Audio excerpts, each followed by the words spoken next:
안녕하세요. 저는 독실한 기독교 신자이며 30대 중반의 여성입니다. 제 인생은 큰 일탈이 없이 항상 기도하는 삶을 살아왔는데요. 이런 저에게도 끔찍한 사건이 큰 한 번 있었습니다. 아직도 그날을 떠올리며 온몸에 소름이 돋는군요. 그럼 어떤 사건이 있었는지 여러분께 들려드리겠습니다. 저의 부모님은 교회에서 만난 인연으로 결혼하셨고 저를 낳아주셨습니다. 저는 갓난아기 때부터 교회를 다녀왔고 유년기와 청소년기에도 당연히 독실한 기독교 신자로 교회를 다녔습니다. 주말 예배뿐만 아니라 수요 예배, 금요 예배까지 함께 참석했습니다. 매일 새벽에 교회를 나가 기도를 올렸습니다. 부모님의 영향이 있었지만 제 마음이 항상 발걸음을 교회로 옮겼습니다. 교회는 제 마음의 평안을 얻는 곳이기도 했고 고민과 근심 그리고 왠지 모를 우울감이 찾아오면 늘 기도로 인해 벗어날 수 있었어요. 대학을 나오고 취직을 해서 매우 바쁜 와중에도 매일 교회는 빠지지 않고 나갔습니다. 이런 제 절실한 기독교 생활 때문에 주변 친구들과 어울릴 시간이 거의 없었어요. 주말에 술을 마시러 만나는 친구들은 제가 교회에 나가는 걸 이해하지 못했답니다.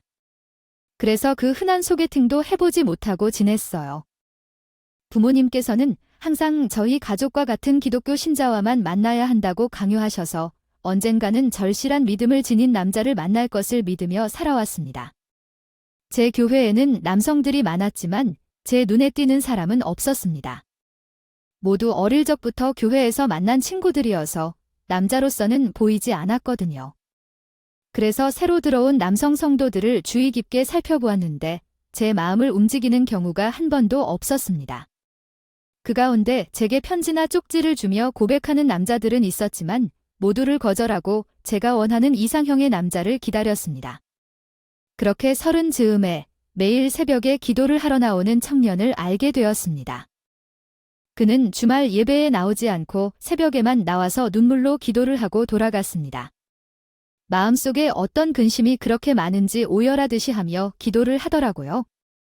그렇게 남자의 진실한 기도를 보며 큰 관심이 생기고 말을 걸어보고 싶은 마음이 들었습니다. 그래서 그를 본 지 한 달 만에 새벽 예배가 끝나고 처음으로 인사를 건넸습니다. 상대방이 안녕하세요 라고 말하자 저는 안에 안녕하세요 라고 대답했습니다. 매일 새벽 예배를 빠지지 않고 나오시는데 새벽에 나와 기도를 올리고 난 후에는 속이 후련해지고 죄를 용서받는 것 같아요. 상대방도 매일 새벽에 나와 기도를 하시는 걸로 알고 있습니다. 제 이름은 홍상미예요고 했잖아요. 아, 네. 반갑습니다, 상미 씨. 저는 오윤수라고 해요, 고요. 나이는 33이고요. 아, 그럼 저보다 3살 오빠네요. 앞으로 오빠라고 불러도 될까요? 네, 네. 편하신 대로 부르세요. 상미 씨는 교회 오래 다니셨나 봐요. 엄마 뱃속에 있을 때부터 지금까지 한 주도 빠지지 않고 다녔죠. 그러는 오빠는요? 아, 저는 10년 전에 믿음이 생겼어요. 그 전에는 교회 근처에 얼씬도 하지 않았고요. 그래도 뒤늦게라도 하나님을 믿게 되었으니 천만다행입니다. 그렇게 우리는 인사와 이름을 건넨 뒤 매일 새벽에 만나 교회에서 예배를 드렸습니다. 그리고 기도를 마치고 교회를 나오면 아침 일찍 문을 열었던 식당에서 함께 아침을 먹었습니다. 남녀가 아침을 먹는 것이 조금 특이했지만 우리에게는 그게 데이트였습니다. 서로 마음에 들어하는 걸 깨닫고 거의 매일 순댓국이나 해장국을 먹으러 갔습니다. 그러다 윤수 오빠가 나에게 정식으로 사귀자고 고백했고 기쁜 마음으로 받아들였습니다.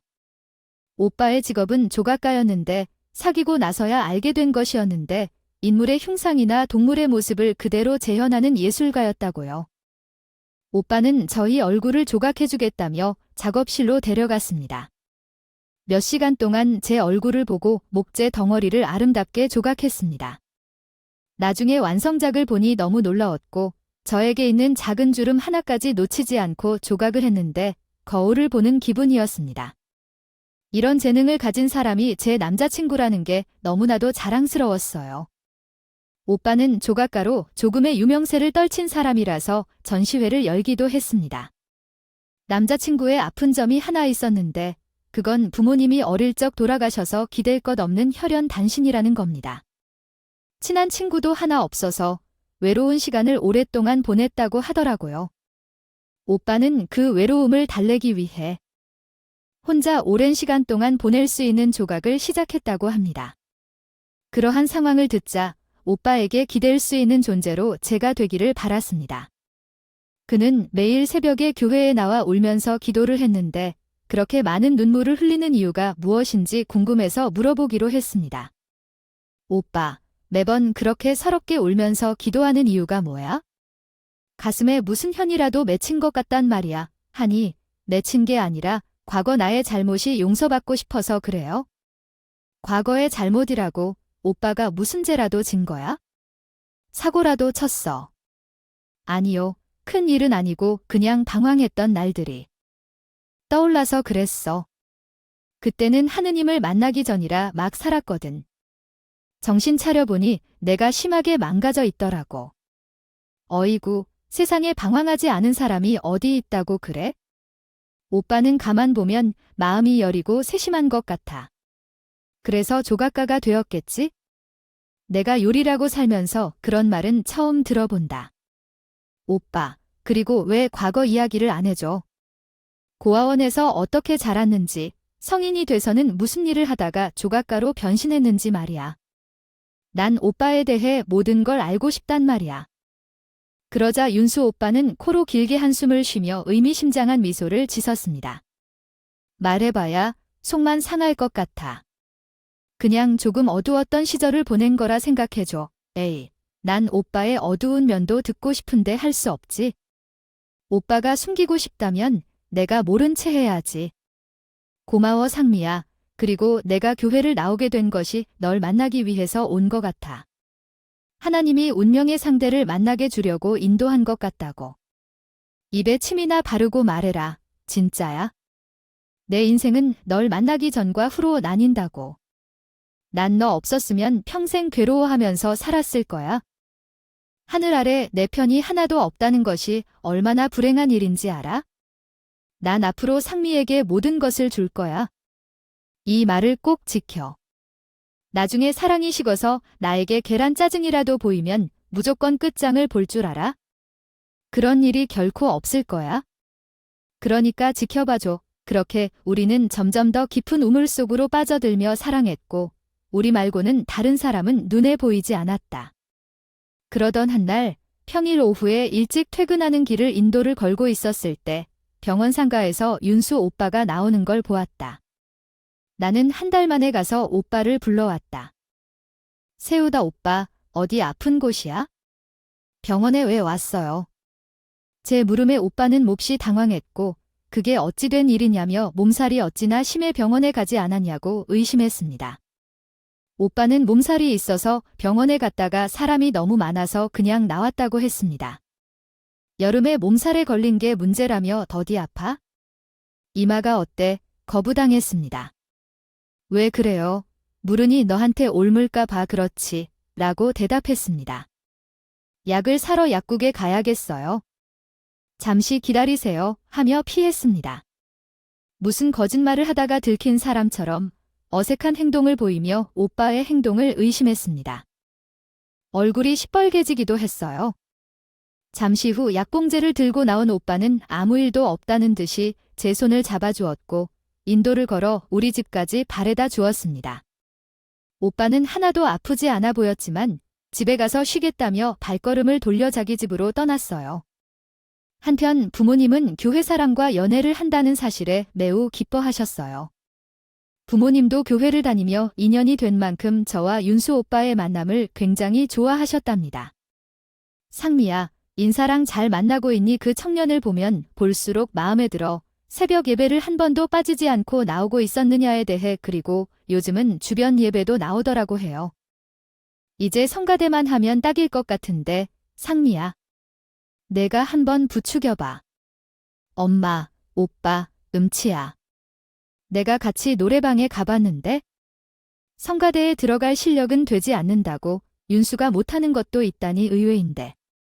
내 형상 조각을 보니까 천재적 기질이 있는 게 분명한데 말이야. 사람이 어떻게 다 잘할 수 있겠어. 어쨌든 윤수 오빠가 나에게 비하면 훨씬 아깝긴 하지. 따지고 보면 내가 봉 잡은 거라고. 전시회를 여는 종합과에. 돈도 잘 벌고 번듯한 집도 있으니 말이야. 그래, 상미야. 윤수를 꽉 잡아서 결혼까지 해라. 난 윤수를 포함한 놀이 식구가 다 함께 교회에 갈 날이 빨리 왔으면 좋겠다. 으이구, 엄마는 항상 교회가 우선이지. 만약 오빠가 교회에 다니지 않았다면 우리가 만남을 반대했을 거야? 당연하지. 교회를 다니지 않는 사람은 우리 집안 사람이 될 수 없어. 하나님을 믿고 섬기는 사람만이 축복을 받는다고 엄마, 어디 가서 그런 말 하지 마세요. 무교인 사람들이 듣면 욕해요. 부모님은 뼛속까지 기독교인이라 제가 대학 때 사귀던 무교 남자친구들을 만나보지도 않고 반대했습니다. 다행히 은수 오빠는 교회에 절실하기에 반대할 이유가 하나도 없었어요. 저와 윤수 오빠는 사귄 지 1년이 되었습니다. 지나도록 마음이 변하지 않았습니다. 오빠의 신앙심은 날이 갈수록 깊어졌고 새벽 예배든 주말 예배든 기도만 하면 뜨거운 눈물을 흘렸습니다. 그런 모습을 본 부모님은 얼마나 큰 짐과 아픔이 가슴에 있을지 그러겠느냐며 빨리 우리 식구로 맞이해 보듬어 주었으면 좋겠다는 말씀을 입버릇처럼 하셨습니다. 그러던 어느 평일 오후에 예전처럼 병원 상가에서 나오는 윤수 오빠를 발견했습니다. 이번에도 한 달에 한 번씩 오빠를 만나러 갔죠. 오빠, 3이야? 회사에 있을 시간 아니야? 오늘 반찬하고 왔어. 오빠랑 점심 데이트 하려고. 아, 그런데 미리 연락을 해야 했잖아. 지금 내가 약속이 있는 거라 볼 때도 있어? 약속 어디 가는 거야? 아니, 그 전에 병원에는 왜 갔다 온 거야? 손에 든 게 진료소야. 일이 좁아서 진료를 받으려고 했는데 제가 진료 기록서를 낚아챈 것을 오빠가 화를 내었어. 당장 도와줄 수 없어. 넌 기분 살피는 예의도 없냐? 오빠가 왜 그렇게 화를 내지? 난 그냥 어디가 아픈지 궁금해서 그랬어. 아, 미안해. 내가 막 흥분해서 그랬어. 질려서 보고 싶으면 보라고. 나는 당황한 채 진료 기록서를 보니 맨 위에 병원명이 적혀 있는 걸 알게 되었어. 보고 놀랐습니다. 오빠가 다녀온 병원이 정신과였는데 그 밑 변명엔 분노 조절 장애라고 적혀 있었습니다. 믿을 수 없어 눈을 비비고 다시 읽는 것을 반복했습니다. 분노 조절 장애? 오빠가. 이거 오빠 질려서 맞아. 오빠한테 분노 조절 장애가 있어? 내가 이래서 너에게 숨기려고 했던 거야. 사실 고아원에서 자랐기에 형들에게 많이 두들겨 맞으면서 자랐습니다. 그리고 어느새 나도 모르게 이런 병이 생긴 거라고. 가끔 화가 나서 통제가 되지 않을 때가 있어서 미리미리 예방을 하려고 정신과에 다니는 거야? 아, 어릴 적 형들에게 괴롭힌 일을 받았습니다. 트라우마로 인해 분노 조절 장애가 생겼구나. 그럼 지난번에도 이 병원 상가에서 나왔을 때 몸살로 온 게 아니었네. 아, 맞아. 내가 알면 나의 색안경을 끼고 볼까봐 두려워서 거짓말했어. 삼미야, 내가 실망했겠지? 사실은. 조금은 당황스러웠지만 이걸로 문제 삼을 만큼 나쁜 모습을 본 적이 없어서 괜찮다고 대답했습니다. 또 자기가 알아서 정신과를 다니며 치료하고 있는데 괜한 말로 상처를 주고 싶지 않았습니다. 아니야, 오빠. 누구나 정신에 문제가 있는 건 당연한 거야. 나도 우울증 때문에 정신과를 오래 다녔었다고 했어. 지금은 다 나은 거야? 응, 지금은 완전 괜찮아. 오빠도 그 병에 곧 나을 거니까 너무 심하게 신경 쓰지 마. 그리고 내가 오빠를 위해 기도해서 나게 도움이 될 거야. 내 얘기를 이해해줘서 고마워. 상미야, 너 정말 우리 좋은 놈이야. 그리고 오빠는 약속이 있어 먼저 떠났고 나는 가야만 했어. 집으로 돌아왔어. 다음 날. 우리는 어제의 일에 대해 언급하지 않고 평소처럼 다정하게 연인으로서 시간을 보낸 거야. 다른 연인들처럼 밥도 먹고 영화도 보면서 말이야. 그리고 오빠 집에 도착했는데 누군가 기다리고 있었어. 그는 명함을 보여주며 형사라고 해요. 밝혔습니다. 경찰 입에 우리 오빠한테 볼 일이 있는 거죠. 아, 별거 아닙니다. 뭐 좀 물어보는 겁니다. 죄송하지만 여자분은 잠시 자리를 비켜주실래요? 5분이면 대화가 끝날 겁니다. 그래서 밑에서 기다리고 있어? 오빠, 도대체 무슨 일 때문에 이러는 거야? 내가 모르는 뭔가가 있는 거지? 오빠는 형사를 보고도 놀라지도 않고 아무렇지 않게 대하고 있잖아. 아니야, 그런 거 없어. 형사님하고는 약간의 친분이 있어 오래전부터 알고 지내던 사이거든. 자세한 이야기는 나중에 할 테니까 잠깐만 자리를 비켜주라. 저는 버티며 그대로 서 있었습니다. 그러자 형사가 긍조씨, 여자친구 앞에서 말해도 괜찮을까요? 라고 물었을 때 오빠가 저에게 화를 냈습니다. 아, 좀 내려가서 기다리라고. 5분이면 된다잖아. 아, 제발 말 좀 들어 먹어라. 내가 내 소유물도 아니잖아. 나도 프라이버시가 있다고. 오빠 지금 나한테 화를 낸 거야? 무슨 일인지 궁금해한 게 이렇게 큰 잘못이야.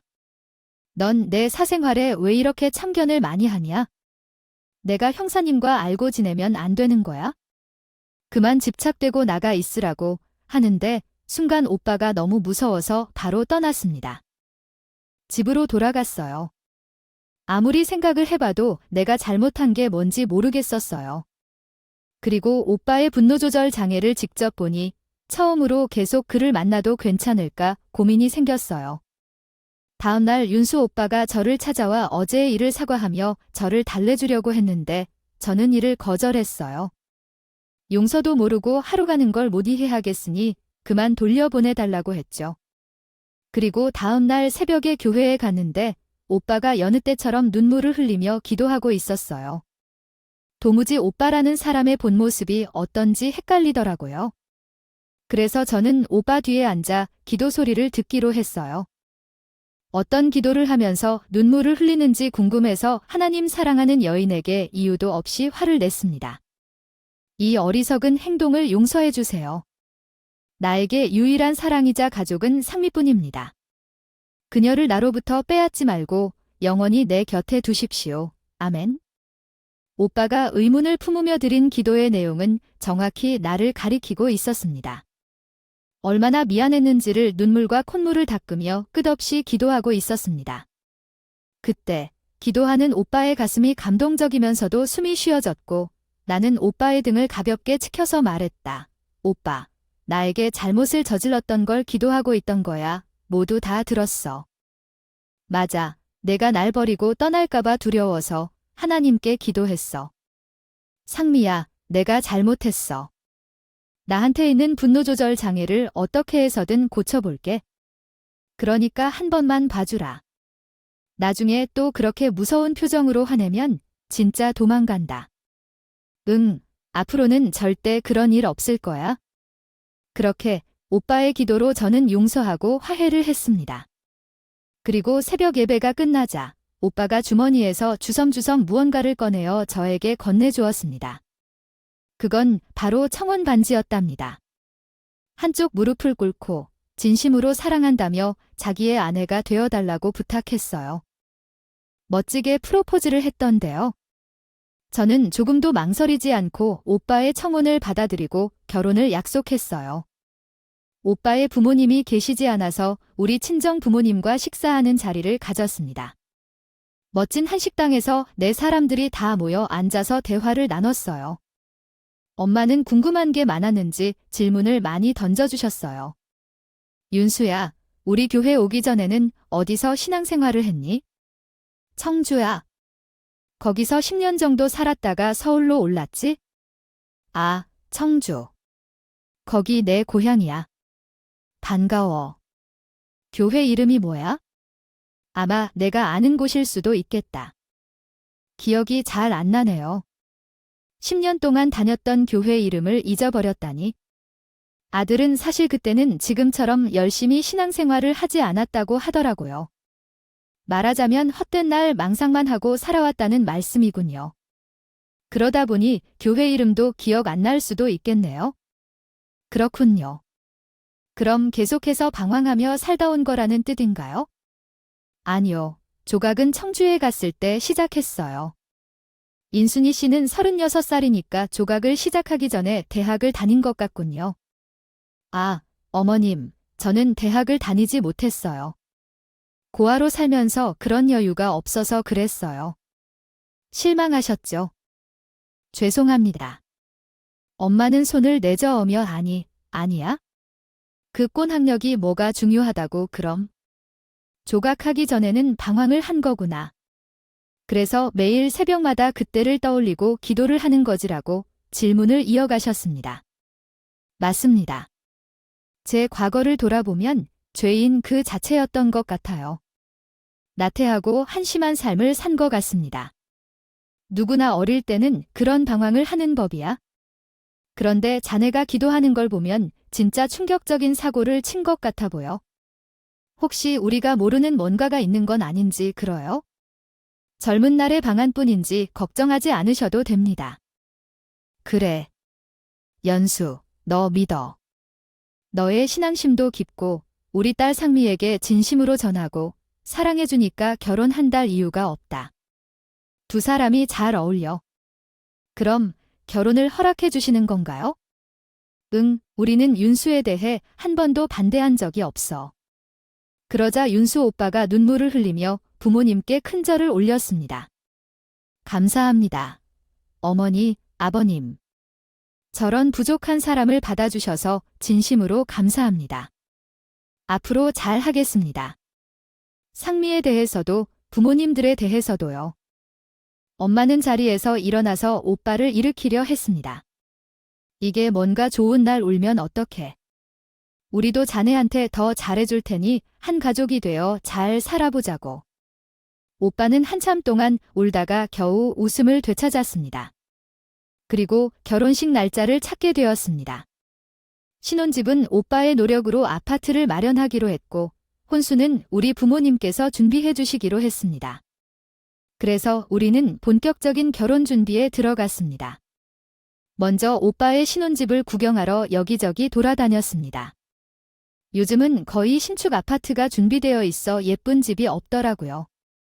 저희는 회사와 오빠의 작업실과 가깝게 위치한 곳을 찾아보고 있습니다. 곳의 아파트를 선택하게 되었고 계약금을 먼저 걸었습니다. 그리고 결혼 예물을 보러 주얼리샵을 돌아다녔죠. 그런데 누군가 오빠에게 반갑게 손을 흔들며 인사를 했어요. 그 순간 오빠의 얼굴은 하얗게 질린 걸 볼 수 있었습니다. 이제 거의 10년 만이죠. 안녕하셨어요. 그럼 안녕, 했지.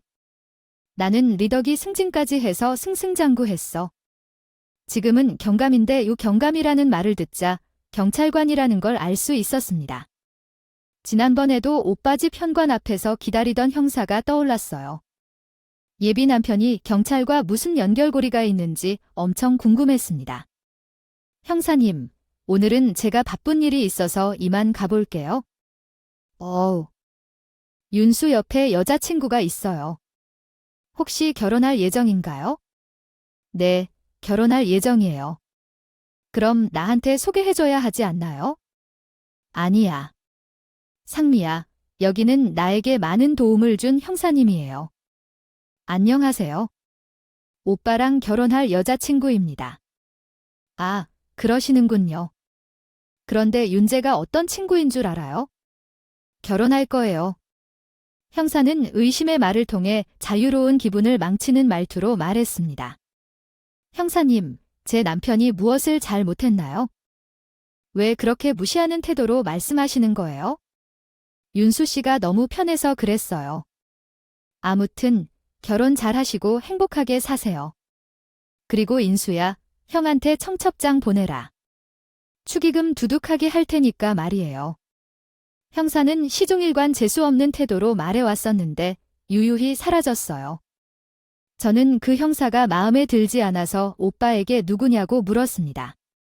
오빠, 도대체 형사들이랑 무슨 관계야? 지난번에도 찾아온 형사 때문에 제게 화를 냈었어요. 경찰들이랑 무슨 일이 있었길래 이러는 건가요?